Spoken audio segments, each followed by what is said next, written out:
he has left. Had some time to self-reflect, so now I'm writing this to you. I'm really sorry in advance for every time I have to ask you if you might have changed your mind.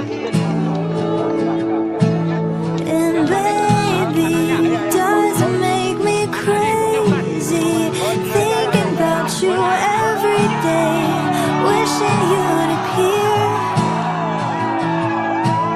And maybe losing me, 'cause lately I've been writing love songs to a boy without a name.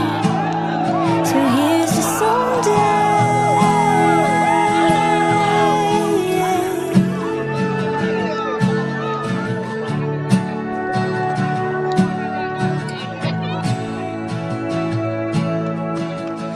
I'm kinda over all the talk.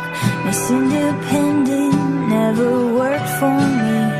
Now I don't really mind. There's nothing wrong with needing you. Anyone who wants to criticize isn't worth the time.